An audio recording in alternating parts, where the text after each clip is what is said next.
Okay, so Lev, let's start with the latest charges against Rudy drunken Giuliani that involved sexual assault and a host of just really fucking ugly charges. So amongst them, Giuliani's accuser, Noelle Dunphy, she claims that he was also selling pardons for $2 million plus. Dunphy's attorney claims that you were present. I mean, they actually claim that you, Lev, were present for these conversations. What can you tell me and my listeners about any of these allegations? And were you aware of Rudy's activities in regard to the selling of these pardons? I can tell you a lot of things, Michael. I got a chance to read over Noelle Dunphy's claims, and there's a lot of claims there that I could definitely back up. I've spoken to her attorneys. I'm probably going to be a witness if this ever goes to trial. To start off with, let's go into the pardons, because that's the main things everybody's wants to know. And the one thing I could tell you is I never heard an exact dollar figure, the $2 million figure, but I could tell you that Rudy did mention plenty of times that he could get a pardon for the right price because of his relationship, backdoor channels, and so on like that. One meeting in particular, I remember when Rudy came, it was, I think, lunch we were having, and he came with Noelle, and he was very giddy at the time. They were discussing ways of him making more extra money because he was going through his divorce with Judith, and he needed money. And so a lot of the conversations, there was a conversation about maybe him doing a podcast.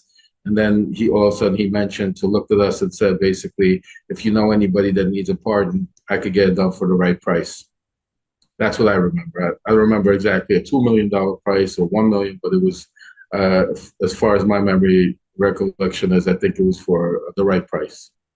Do you know the names of any of the folks that may have spoken to Colludi or Noelle that she might have brought to Rudy in regard to the pardons? I'll tell you, there were a lot of pardons that went out of this pardon office over the period between which Trump lost the election and ultimately left the White House.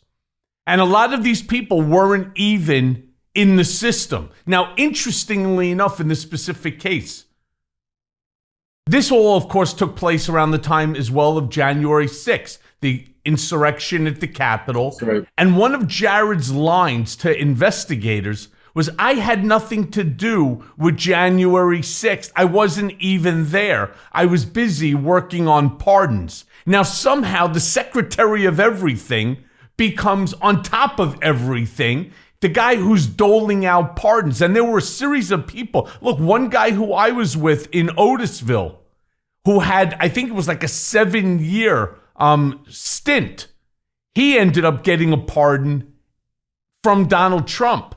I mean, I don't understand it. I don't understand how it happened. There were allegations that it wasn't $2 million, but rather $3 million that was paid. 2 to Kushner, 1 to Trump. There's a lot of allegations that are being thrown around. There's also a gentleman from Florida, Esformis, who also received.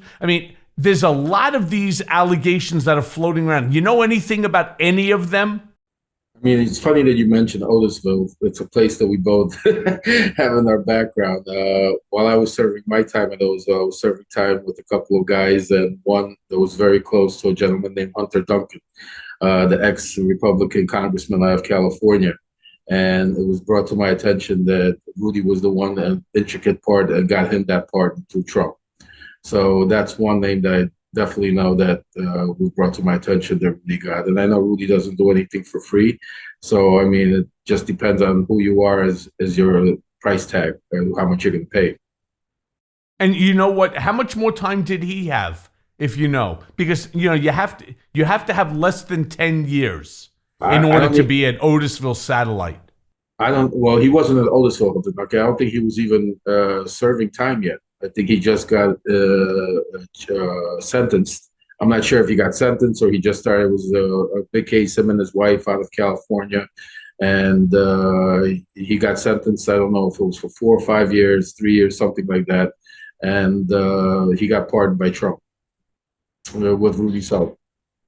Well, listen, talk about abuse of power. But as part of this lawsuit, the filing, Noelle Dunphy's lawsuit included, and this is to me it's right out of the movie Borat, right? The allegation that Giuliani, and I'm going to quote from the suit, often demanded oral sex while he took phone calls on speakerphone from high-profile friends and clients, including then President Trump.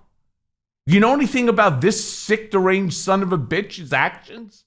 I mean, hanging out with Rudy was like living in a fucking movie like Borat. I mean, anybody that knows Rudy, I mean, not knowing Rudy going back 10, 20 years, I'm talking about the Rudy going back through the Trump era, would know that it's a guy that wakes up and drinks, goes to sleep and drinks, takes a lot of different pills, and the combination is not good. I mean, I saw a lot of different things. I mean, and I could tell you I wasn't in the bedroom. I didn't see him actually asking her for oral sex, and I think it's disgusting. I mean, if you read the lawsuit, I mean, the things that are alleged there, the things that he did, and she has tape recordings of, are just sick. What's it called? But I definitely know that Rudy had a kind of one of those, like a chip on the shoulder when it came to Trump.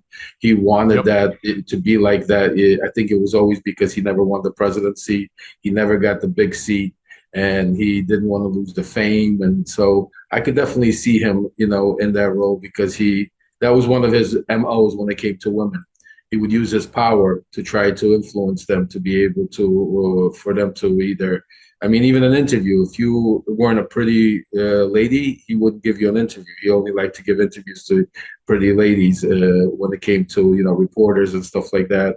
I would see him constantly around the Trump Hotel in Washington, D.C., taking pictures with primarily females, and making faces and smirking in the background, making comments about their breasts and their, ass and all that type of stuff. So, I mean, I wasn't in the bedroom, so I can't confirm what he actually did. That was something Noelle has to, I think she has recordings of some of the stuff, so we'll see what comes out. But I can tell you that definitely I see Rudy being slimy like that. Yeah, I mean, I see Rudy having some serious trouble when it comes to this. In 2017, I spent quite a bit of time there in D.C., going back and forth to the Trump old post office, and I would see him sitting on that couch in the far left corner, as soon as from the entrance, and he would sit there. He would start the morning off with a bottle of Chardonnay, and by the time he finished that, he would go upstairs, he would come back down, there'd be another bottle of Chardonnay, and then ultimately, when I would come back, I would see him sitting in the same space, maybe a different couch, and there'd be a bottle of scotch there. I mean, I'm not sure if he ever even moved. It was other than moving his mouth or his arm to bring, the glass up to his mouth filled with either the Chardonnay, which was up until like 3 o'clock, and then 5 o'clock, hey, it's scotch time. But one of the interesting things also that I find so reprehensible by Rudy here is, he also asked, obviously her, according to the complaint, that he was selling pardons for $2 million if she knew anybody that was looking for a pardon. But the part that I thought was the most despicable, showing the abuse of power and the fact that he knew how the system works, that anybody seeking a pardon from him could not and should avoid what they called the normal channels of going through the office of the pardon attorney, right, which of course is part of the Department of Justice, because those additional or other documents which would have been filed by someone interested in a pardon would be subject to public disclosure. That, I thought, was by far the most fascinating part. Not, of course, the whole allegations of the sexual assault. That's a whole nother level of just fucking gross.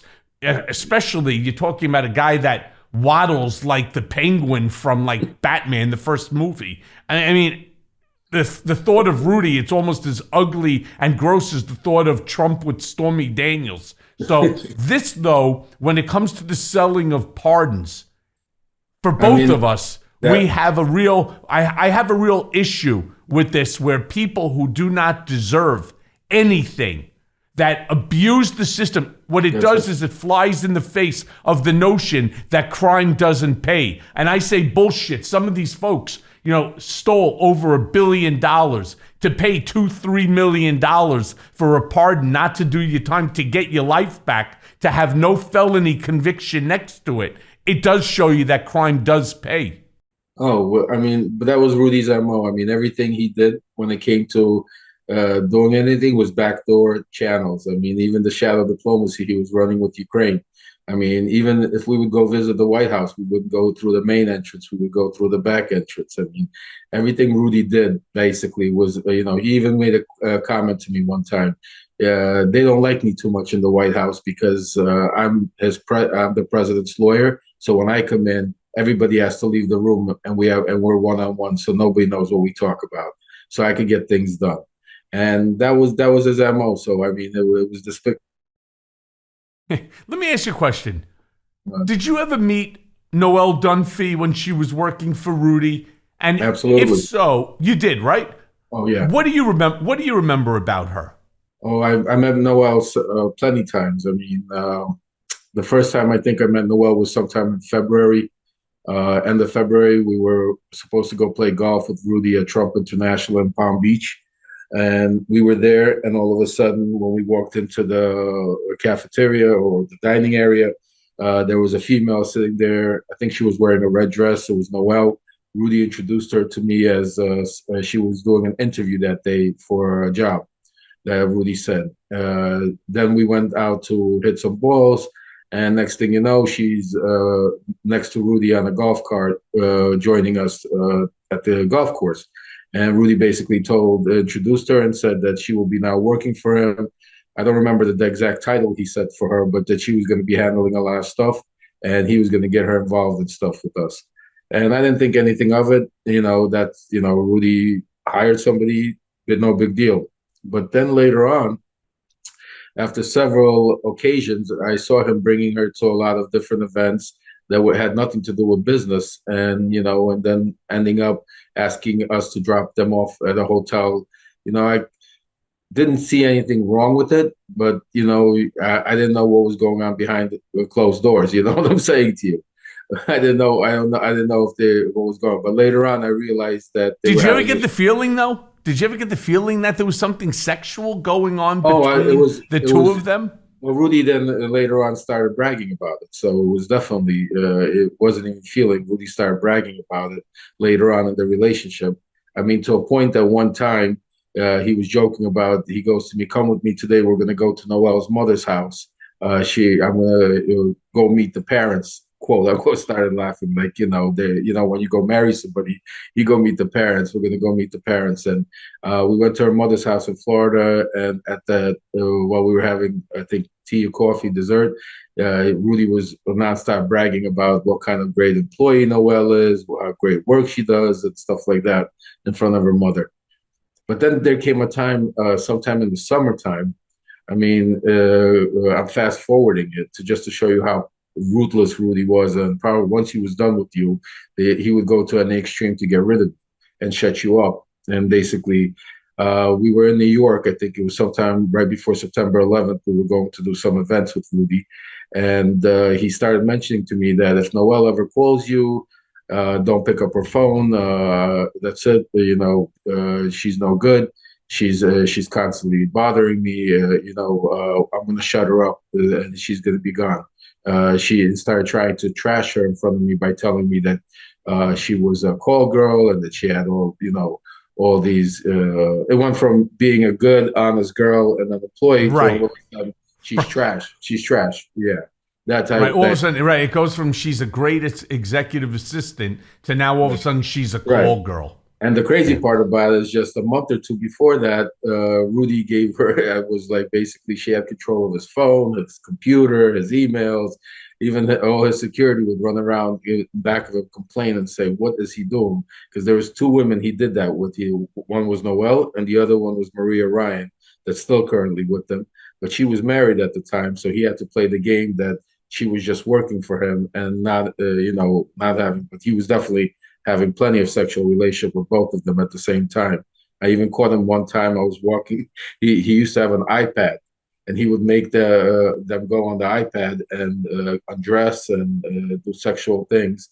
I was walking by while he was having, I guess, sexting or whatever you call it, where and I saw Maria Ryan naked in the background. I closed my eyes and I walked back, like sitting at the Trump hotel. So, a lot of those claims that she's making, she's going to have to prove, obviously, what evidence that she has. But I could definitely tell you that that doesn't surprise me. No, being around Rudy for that time frame and knowing the type of individual he was and the way he lies. It's one thing to say, he's a liar because you think he's a liar, but Michael better than anybody, just like myself.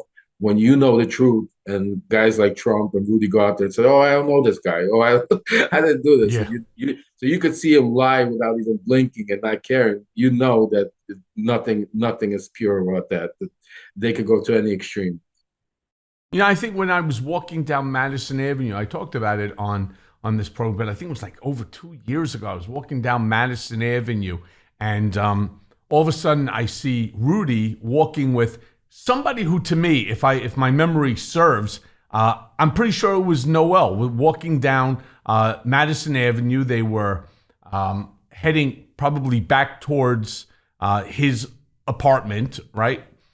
And all of a sudden, I see him because I'm literally walking straight to him. I had just come out of the park, so I was on, at the time, home confinement, and I was heading back to my apartment. And I start yelling out, "Oh, Colludi! Colludi!" And Noelle sees me, and all of a sudden, I see her saying to him, "It's, it's Michael Cohen. It's Michael Cohen. Just ignore him. Don't even look at him. We're going to walk right past him." It's if that's the same person. But I was shocked because, from what I understand now, I mean, she's 30 years younger than Rudy. And it's not like that didn't stop him. Yeah. I mean, why didn't it stop her? I mean, that's the part that I have problems with, and I am very anxious to see, because from the information, according to articles like in the Times or the Guardian, there's so much evidence that she has, against Rudy, whether it's text messages, the recordings, which I think are going to be both disastrous for Rudy and hilarious for the rest of us. Almost as hilarious as that Borat scene of him laying down with his pants open. I mean, that shit I find fucking hilarious, not because what he's doing is right, but simply because it's Rudy Giuliani, a guy who was once considered, right, America's mayor. Top lawman. Right? Could you imagine? But then again, it's typical for SDNY. They're all a bunch of fucking scumbags, as far as I'm concerned. It's really sad to see some of the things, and it's outrageous to see some of the things there in the lawsuit. And I can't tell you why some women do what they do, but my opinion is, Rudy, the way he gets these women is by playing the power role. That he's this powerful guy. He has this power. I mean, he's the president's lawyer. I mean, he tells them, he knows all the FBI people. He knows all that. So, a lot of people get scared sometimes, to go up against a guy like that and to, and so I don't know what was in her mind or why she did or not. She claims also that she was just coming out of an abusive relationship. That's another thing that I remember. Rudy was supposed to be defending her in a case against either her ex-husband or her ex-boyfriend, something like that. So I don't know, Noelle, I don't know her to that extent, why she allowed or did or was forced to do certain things or stayed as long or whatever the case. That's her. She's going to have to, explain it. But I could definitely see, and I saw some of the things, shenanigans Rudy pulled. Like, I'll give you an example. I remember there was this beautiful blonde lady. I think she was 40 years old, maybe late 30s. One day, she's there with her mother, and Rudy introduces me to them and tells me that they're going to the Bush funeral with us. he took him to the funeral to show off and had her sit next to him at the Bush funeral, where it was like nobody could get into. And then afterwards, we get back to the hotel. We were supposed to be going to the White House. It was the Hanukkah party, and Rudy was going because we were supposed to meet with Trump to go over some of the Ukraine stuff.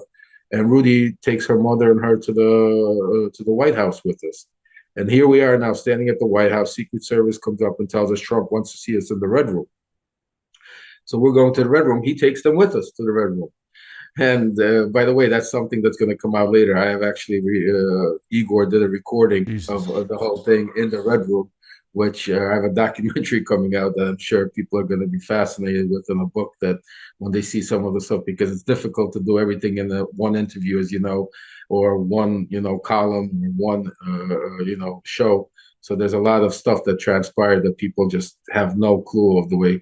But the funny part to it, I'll tell you this much, Michael, you'll get a kick out of this one, I'm sure.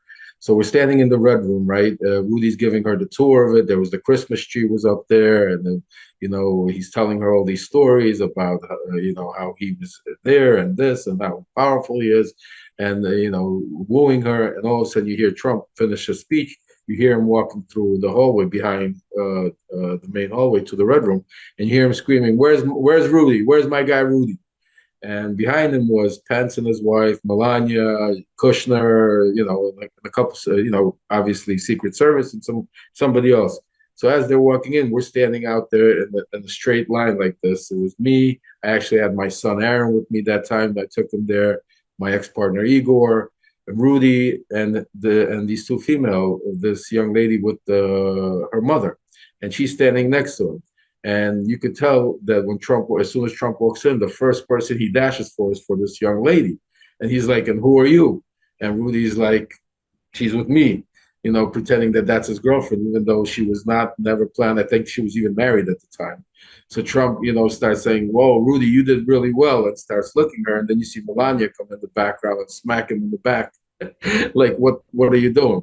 After that, picture time was over between all of us together. Melania wouldn't even take a picture with all of us together. That's why some of the pictures you see there was just Trump and Pence with us, So, I mean, look, I don't hold Dunphy accountable for this. It's an unequal playing field, as you just described, exactly, between her and Rudy, including with this other young lady and the mom that showed up. It's something to walk through those gates. People don't understand. Right. It's something to walk through those gates. You feel like you're part of history, that, you're in the White House. I mean, and it's not just that you're standing there with the president of the United States, despite the fact it's Donald Dump, right? It doesn't make a difference. But at the end of the day, it is an unequal. I don't hold her accountable. It's him. I mean, and Donald and the rest of them. I agree with you 100%. It's all him. I mean, and he knows it, and he uses it because he doesn't have anywhere. Like you said, look at Rudy. Like, why would a normal young female want to go out with Rudy Kaludi? You know what I'm saying? A guy that drinks nonstop. He drinks nonstop. He smokes cigars nonstop. He's a slob when he eats. You know what I mean? And then all of a sudden, he's not polite or anything. When he gets drunk, he starts talking nasty jokes. He loves talking about himself and The Godfather, how, he admires the Italian mob more than because they're men of power and men of, dignity, compared to, politicians, which it's incredible to hear some of the shit that comes out of his mouth after he has some scotches. And so let me ask you this, though. Let me just jump in and ask you this. And I really want you to stay on that because as obviously he's known for going after the Italian mob, which was interesting considering I believe his uncle and another, maybe a brother, were part of the mob. But according to the lawsuit, we're connected, right? According to the lawsuit as well, Dunphy alleges in it that Kaludi often demanded that she work naked or in a bikini or in short shorts with an American flag on them that he bought for her, and had her perform oral sex on him while he's on these business calls, including calls with Trump, in which they were discussing sensitive information because it made him, and this was the quote in this suit, feel like Bill Clinton. Did you know did you know any of this was going on when you were working with Rudy? Did she ever say or intimate anything that would make sense? Because here's the thing that's fucked up. On top of everything, forgetting about how fucked up this paragraph is about, he's got the phone call, whether it's with the President of the United States of America as his personal attorney on speakerphone so that he could engage in oral sex with this young girl who's working for him, right? She's overhearing clearly the conversations. And so what if it's a matter of national security? I mean, not that Donald should be talking to Rudy about that shit anyway, but now you have a third person who, by the way, I don't believe she's a lawyer, which breaks the privilege in the first place. There's so many things packed into this one paragraph, and then to think that it made him feel like Bill Clinton. Bill Clinton will tell you that situation with Monica was the worst mistake that he's ever made in his life. And not that she's a bad person, Monica, but as far as it destroyed his reputation, his presidency, he'll tell you it was the worst thing that happened. Made a mistake, absolutely. Yeah. But Rudy, I mean, look, Rudy, I wasn't, again, in the room, so I don't know what transpired during the phone call, but I could tell you this much. I saw Rudy plenty of times speak to Trump on speakerphone inside the hotel, on the golf course, where there were people around at the Grand Havana room. He would be lighting up his cigar and put the phone on speaker while Trump was screaming or yelling in the background or talking to him. And then eventually he'd pick up and, go away or try to walk away or something like that. So, I mean, I don't doubt it for a second, because that's Rudy's whole MO, to be able to show power, that, he was closer to Trump than everybody else, and that he had this power, that, him and Trump had this relationship where he listened to Rudy and nobody else, basically. So what Rudy said really goes. Like, he was this, consigliere type, what I'm saying? Yeah. Because in Trump's world, look, let me tell you something. When it comes to that shit, Rudy was, he clearly was drunk or fucked up on medication if he thought for a quick second that Donald was listening to him, because Donald doesn't listen to anyone. Exactly. No. And, while Rudy was around him after my extrication, I can assure you there was nobody, including Colludi, that was as close to Donald as I was. And Donald, again, didn't listen to anyone unless what you were saying was in agreement. Right. That's with what Donald wanted. If you didn't agree with Donald, you were out the door. I mean, he wouldn't even listen to you. There would be no conversation. And that's why him and Rudy got along, because Rudy would listen to his shit and then go out there and perform it, basically, and go get whatever he needed done. I mean, from the Ukraine mess to dealing in Venezuela to then, at the end of the day, January 6th. I mean, and then afterwards with the elections, with the Stop the Steal. So, I mean, you could see it was a pattern of Rudy basically doing what Donald wanted him to do. And Rudy was all in on it and all for it. I mean, even prior to, I remember in 2019, when we were dealing with the Ukraine stuff, Rudy was getting furious that the media wasn't picking up on the Biden stuff, and they weren't going after the Biden. And he would make comments all the time that the only way Trump could lose the election is if it's going to be rigged. If the Democrats do something, I won't let them do it. I'm going to stop them. Trump's definitely going to be our president.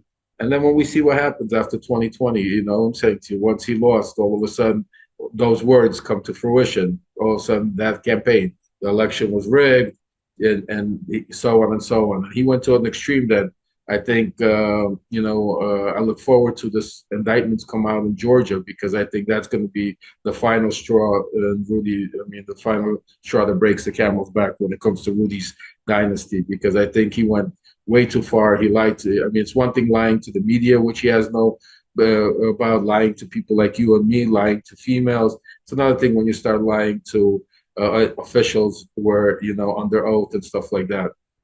Yeah, and so he should know better. You said that, well, you're right, he should. You said on Twitter last week that there was a lot more to this story. And going again, it's back to the whole Noelle Dunphy scenario. Can you do me a favor? Can you elaborate on what you meant by that statement? And ultimately, What do you believe will be that Rudy will be charged with if he's ever indicted? What's your prediction on that? Sure. When I put out that tweet, I didn't read the whole complaint, and it was just sent to me where that one piece where article about, I mean, the one piece in the complaint where it said about me being in a meeting when Rudy was talking about pardons. So I didn't know that there was such a lengthy complaint and had all that stuff. So that's what I meant by saying that there's a lot more to the story by what's happened with Rudy. Like, I mean, what she talks about, Robert Strike or Victoria Tunzing, about Rudy going out there hiding money behind Judith's back. I mean, these are all, criminal stuff. She even told me, I spoke to Noelle's lawyers, and she told me that she has tapes of Rudy and emails of Rudy basically discussing the $500,000 payment that he received from me, how he's going to classify it, how he's going to hide it, because so Judith can't get any of it. So, I mean, I'm also waiting to see some of those recording and some of those emails, because she said that there's a lot of talk about me there, about when I got arrested, how he got very scared and was shaking that, I'm going to turn and tell the FBI about certain things about him, and told her to shut up, not to talk to the FBI if they come looking at her. And that, I mean, that was typical Rudy, that everything so far that she's saying doesn't surprise me, because I mean, it still has to be proven, because obviously, it's right now her word against his, even though there's a lot of stuff I could collaborate, but I think she has the goods. I think she has the tape recordings. I spoke to her lawyer, and they seem pretty confident, and they're going to go after him hard. As far as indictments, I think he's going to get indicted in Georgia about trying to rig the election, about setting up the false electors. I mean, you got how many, 8 or 9 guys now that got immunity deals. They're definitely, I mean, I think that's just going to start the windfall, because I think other states are going to pick up, because he did this not just in Georgia. Georgia was just the one where Trump, I mean, in his perfect phone calls, this guy is out of his Looney Tune mind. He makes a phone call, gets caught right there red-handed, and then all he tries to say was a perfect phone call, just like when he did with Ukraine, where he tried to, extort the president of Ukraine for announcing the investigation of Biden's. Then he goes to Georgia and says, hey, you need to find me, what was it, 11,061, I mean, 11,780 votes, right? One more than what he needed to win. One more, I mean, and then, he says, oh, I was fixing corruption. I mean, the guy's as corrupt as they come. You know it, and I know it. You know the saddest part for Rudy? The saddest part is all he needed to do is look to see how Donald treated me, how Donald allowed people like Kushner to interfere in our relationship and to throw me under the bus and, just basically wash his hands of me. And obviously we've seen how that's turned out for him. But Rudy watched in real time as this was happening to me. Does he not understand that when it comes to Georgia, that Donald will push him under the bus too? First of all, this notion that Donald and Rudy have been friends for years, that bullshit. Rudy's been a confidant for years. Let me tell you, I was there from 2007, really 2006, but not working for the company, all the way through 2017. Rudy was no staple in the office. If he was there once or twice because he was part of The Apprentice, that would be about it. The shit he used to say about Rudy was absolutely fascinating in light of the fact that Rudy ultimately became what I was to Donald, the personal attorney to the president. And now we're seeing, after Colludi is on the way out, now he's got Boris Epstein in there. Boris Epstein was like a fucking lapdog that used to run around on the campaign floor trying to figure out how. Hey Michael, can you take me upstairs? To 26, to our floor where Donald was on, I was on. Can you take me up there? Can you put me, with you in the office so he could see my face and so like a fucking lapdog. And now you see this kid who has no legal experience, no trial experience at all, forgetting about the fact he has no criminal experience at all, sitting at a table when the president of the United States, the first president ever in the history of the United States, is indicted. You got Boris Epstein sitting at the table with Donald and whoever else the attorney was that was sitting there, who actually is qualified. To me, it's like, what do you think? You're going to intimidate Judge Merchan by loading up the table with people? It's funny. Do you think that Boris, because he's this big slobby sort of guy, kind of like the way Takapenis is and so on, and even this guy Alejandro Brito, they all look exactly the same. They're all tall, heavy set, stocky, big mouth kind of guys. All of a sudden, you think that this is going to intimidate Judge Merchan? If that's the fucking case, why don't you hire a bunch of the guys from the New York Giants front line to come sit at the table with you also? I mean, it's so stupid.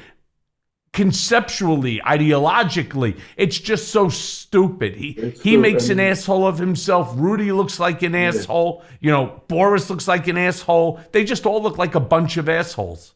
Yeah, listen, they sell their soul, basically. I mean, Rudy needed to stay in the limelight. He was going through a divorce, had no money. Trump peed on him, basically, right after the election. He promised him to be the Secretary of State. Attorney General or Secretary of State. Secretary of State, and then told him to go screw himself twice. He hired his son to be somebody to walk around the White House and play golf with him. Another character.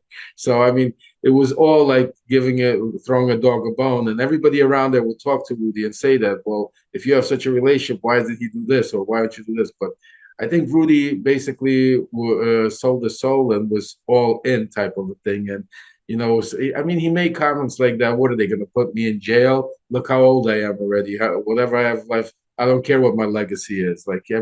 He made all kinds of crazy comments towards the end over there. So I don't know if that was the pills, the alcohol talking, or if he was just losing it. But he didn't look like he cared too much about the legal system. He made it seem like we're at an all-out war, and he was willing to do anything it takes to support him. And look at even Epstein. You heard, I was watching TV a couple of days ago, maybe last week, that one of Trump's attorneys flipped and went on CNN or somewhere and started saying that Epstein was trying to block them from searching for Palatori. Palatori. That Epstein was trying to stop them from searching for stuff in New Jersey. That's crazy. Just think about the level of criminality these guys go to be able to try to defend this guy. And at the end, it's the same old story. You're right. As soon as they're useless to him, he doesn't know them. He doesn't know who they are. They might have just been there for a day or two. They're not really there, and it's the same story. And it's incredible to see. You're right. How some of these people are just over and over the same story. It's like Groundhog's Day. But I'm curious because you said that Rudy says a lot of stupid things, and you may remember we saw each other at the Trump Trump Hotel in D.C. when you were with Colludi and I was there handling some other shit. I'm curious about Rudy's drinking because I always call him Rudy Colludi, drunken Giuliani. Because to me, he always seems drunk. I watched him as he's knocking down bottles. I'm not talking about a glass. I'm talking about bottles. And Noelle Dunphy said that Rudy was drunk most of the time as well. And that's when he would get really, really nasty. Well, exactly. When you spent time with Rudy, what was his relationship like with alcohol? Did he get out of control at all in front of you? Oh, there was plenty of times that I had to help security bring him up to his room, and I didn't even know if he was going to make it the next day. And it would start off, usually either with a Bloody Mary or a glass of wine, and then and off it went. But it always ended with the scotch. And there was, I mean, looked like he could kill a bottle in a few hours. I mean, it would be nonstop, pouring the scotch and having a cigar. It would be 2, 3 cigars and a bottle of scotch every night. I mean, so he was, and I seen him go on the television. Most of the time, we'd be at the Grand Havana room several times. He's sitting there already knocked up there with his tie undone, barely sitting there. He'd get a call from either Hannity or Laura saying they wanted him on. And next thing you know, he's like, oh, all right, time to go. And his handlers were always nervous about him doing it, but Rudy didn't give a shit. Basically, Rudy did what Rudy wanted to do. You can't make this. You can't make this shit up. So something that a lot of people are forgetting is that Rudy is very much in the Dominion voting system case. I mean, people forget that suit is still even pending and that he is a named defendant in it. What do you think will happen with Rudy and Dominion voting? What do you think the ultimate outcome will be? Because Rudy's got no money. A lot of the shit he's got no money.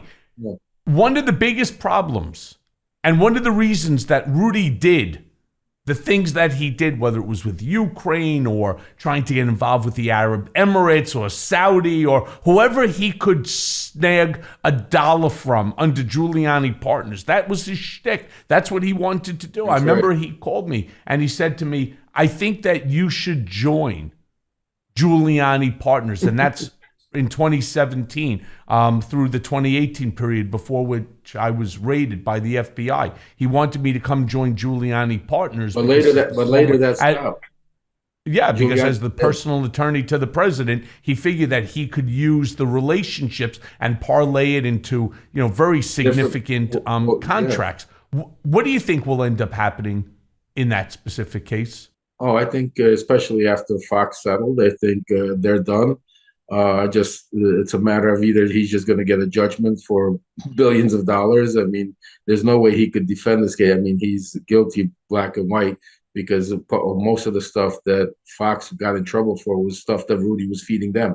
So I mean, the end result is I don't know if they'll ever see money from Rudy, because like and I know that he doesn't have a pot to piss in right now. I mean, maybe some houses or some property that got left over from his divorce with Judith.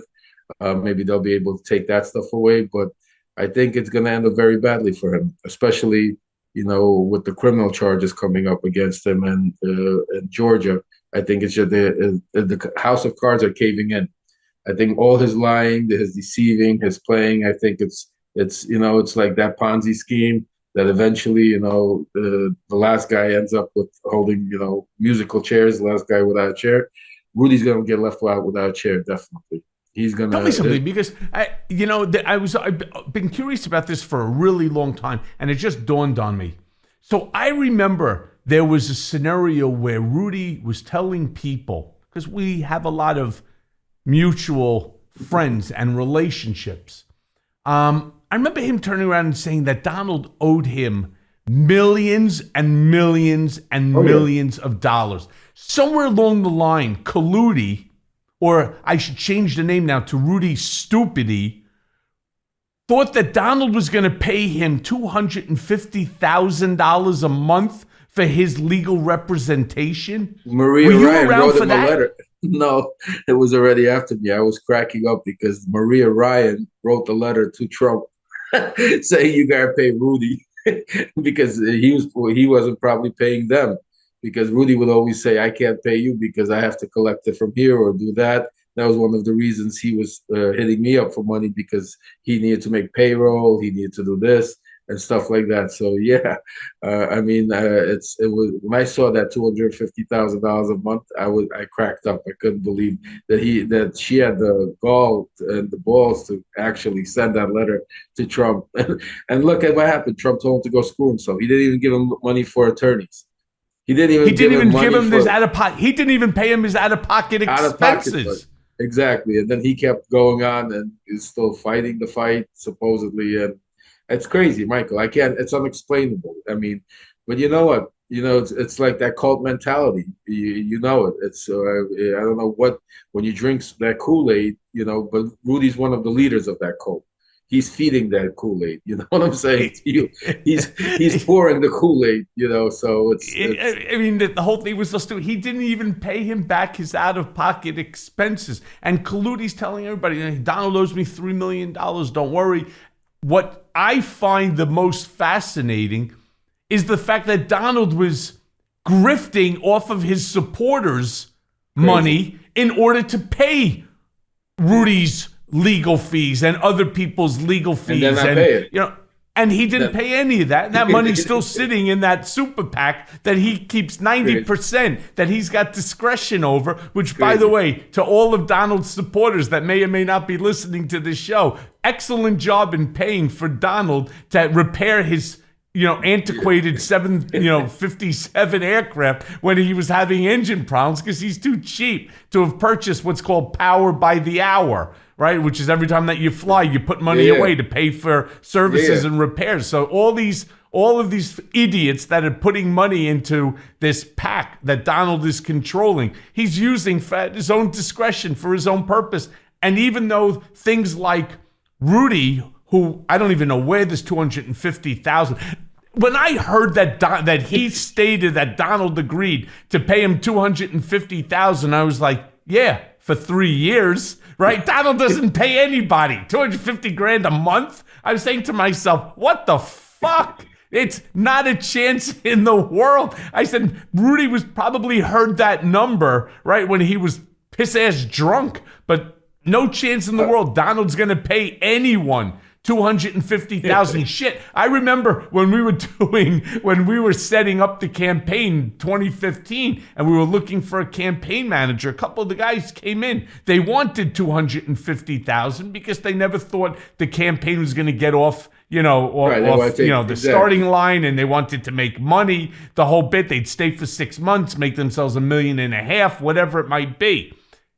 The reason Corey Lewandowski became the campaign manager is because he ended up accepting $2,500 a month, not $250,000 a month. When I heard that, I almost fell off my chair and saying, boy, Rudy really needs to dry out. He needs some rehabilitation center.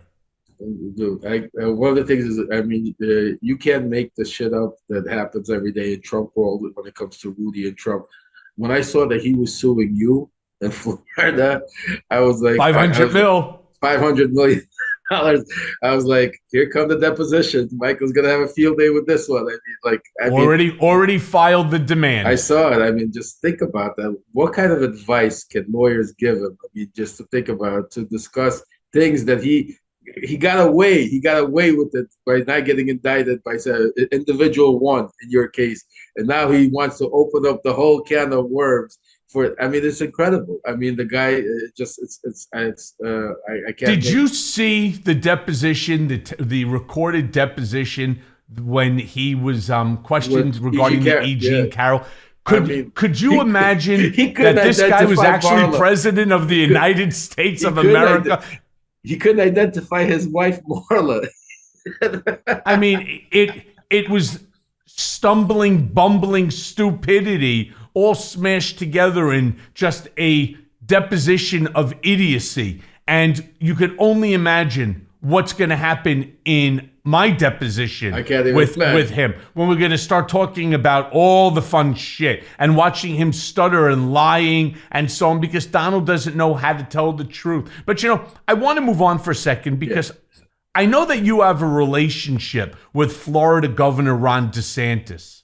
And you recently tweeted out, and I quote, "I considered Ron DeSantis my friend. He assured me that he was different from other politicians. The truth is he's not different. He's maybe even worse. He's willing to lie and do whatever it takes to win."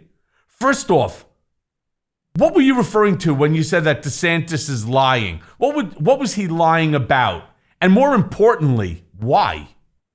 He would lie about a lot of things. First of all, he lied about my relationship with him. He lied to me about telling me I was going to be on the transition team and then tried to walk away from it. He lied to a lot of the supporters and donors, when I was with him in meetings, when he would tell them what they wanted to hear, when they would come up to him and tell him, "Oh, I have this company and I'm looking to do this," or and stuff like that, and he would agree and then turn away and just walk away like it never happened. And then they would be calling me and telling me, "Well, try to get a hold of him." After they gave him the money, he wouldn't respond to their calls. I mean, one of the things I saw about Ron that I think he's more dangerous than Trump, for instance, is with Trump, he's a loudmouth. You see what you know what you're dealing with. He's coming at you full force. With Ron, he's like a snake in the bushes that's just waiting to attack. He's a chameleon. He'll play along. He'll play nice. He'll pretend. He'll do what it takes until he gets the reins and get the power. Look what he did in Florida. Look what he's doing with Disney. He's like a dictator. Nobody could stop him. He does whatever he wants. And that's the type of person Ron turned out to be.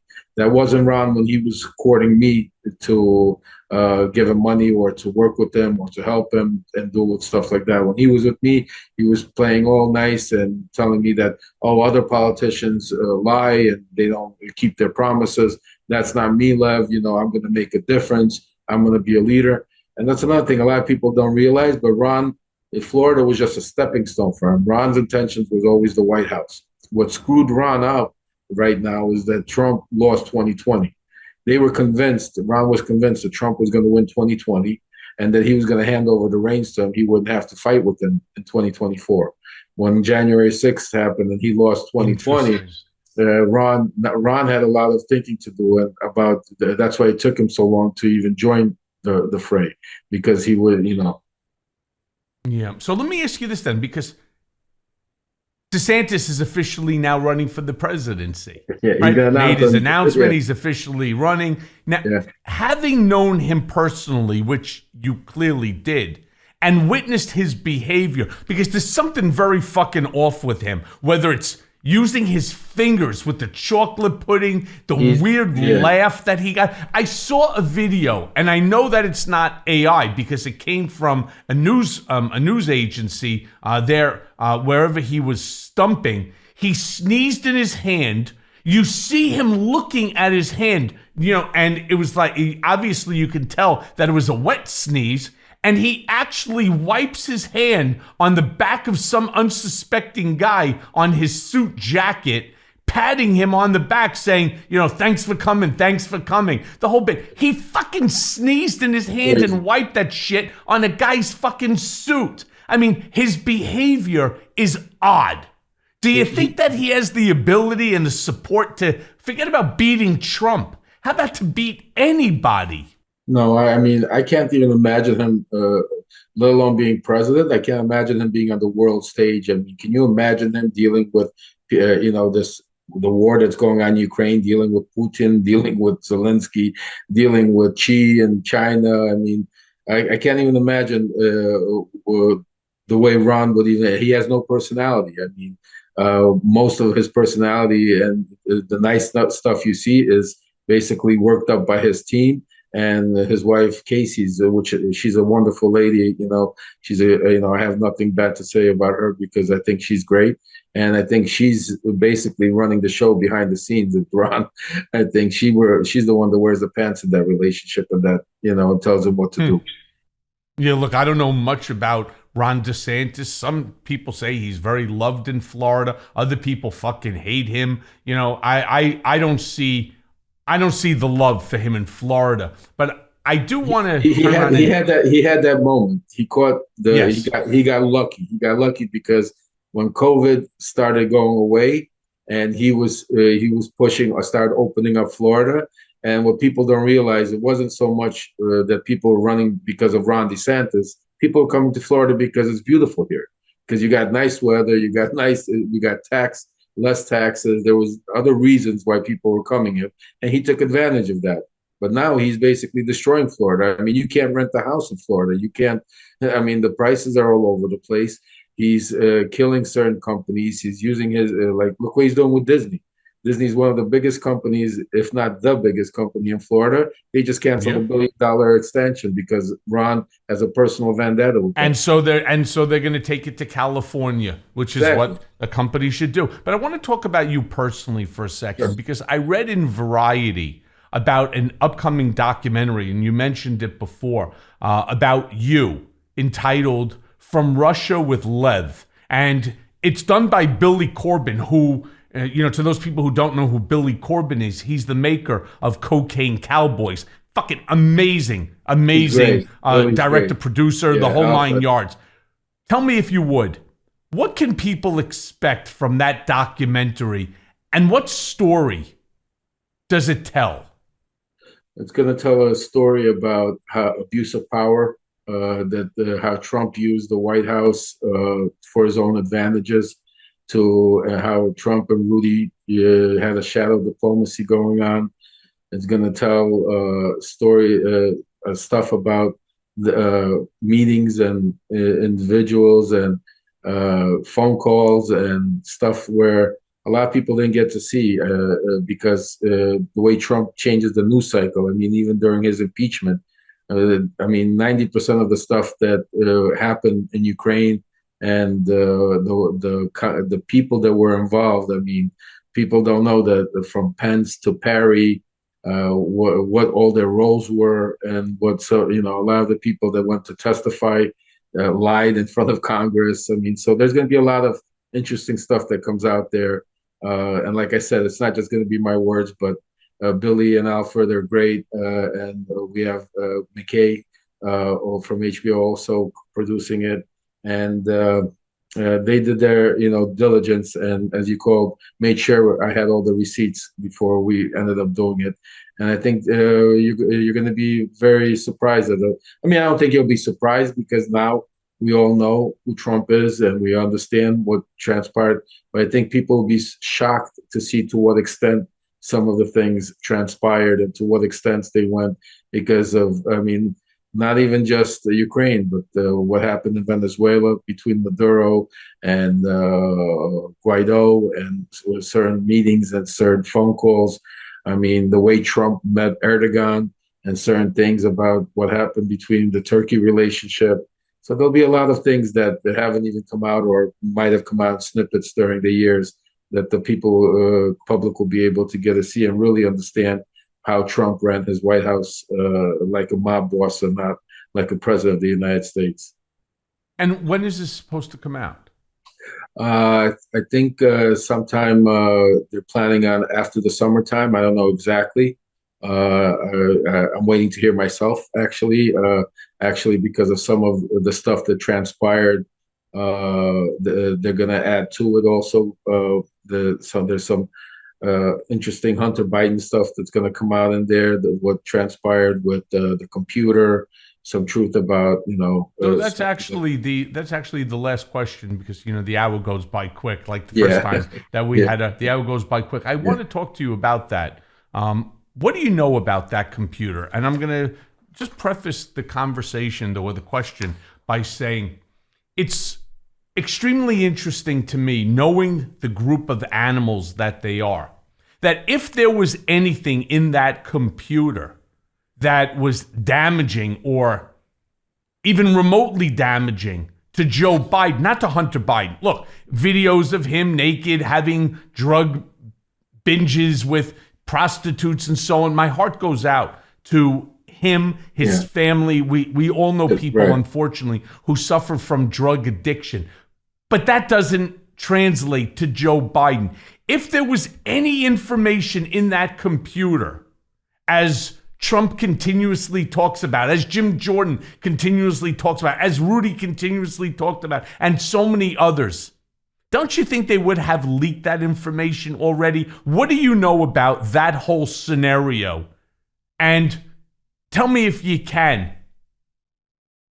Did they fuck around with the computer? Did they drop shit, into it? Is it legitimate? Is there anything legitimate about that? The allegations about the computer, the hard drive, and so on? I could tell you this one. I can't go too deep into it because there's a special television special that's being worked on right now about that whole scenario that is going to come out probably very shortly. But I could tell you this for your fans and for your guests and for the public, that you're 100% right. I mean, if there was stuff on Joe Biden there, you could compare it to the same way as the election was fraud. If there was actually a rigged election, we would know about it. There was too many Republicans, too many people involved that know that it wasn't. Same thing here. There was a lot. They use accusations and they use conspiracy theories, like Jim Jordan and Rudy Giuliani and these guys. I mean, they're specialists. Devin Nunes, I mean, these guys, they take a conspiracy theory and they think if they scream loud enough and they keep saying the same thing over enough, that if they keep saying something is black and white long enough, you'll eventually just get tired and say, okay, maybe it is black. I mean, that was created by Stalin, right? Exactly. You repeat the lie over and over until it becomes the truth. Exactly, because and they use their power because people normally see guys like you and I that lived in that world and were close to it. It's easy for us to understand and realize how their lies are building and who these people are, and that they're regular people, just like a taxi driver in the street. They have their own opinions, their own lives, their own this. But to a layman individual, somebody sitting at home watching TV, they say, "Oh, this guy is the head of the Judiciary Committee. Oh, this guy is the president of the United States. Oh, this guy is the lawyer." They can't be lying. If they're saying it's on TV, then it has to be true. So they use that power and influence to basically promote their conspiracy theories and their lies.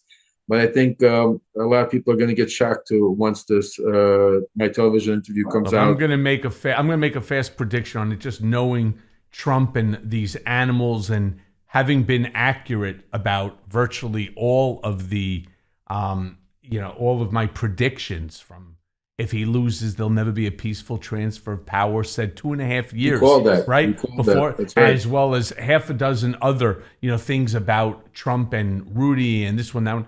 I don't believe that there's anything on that computer.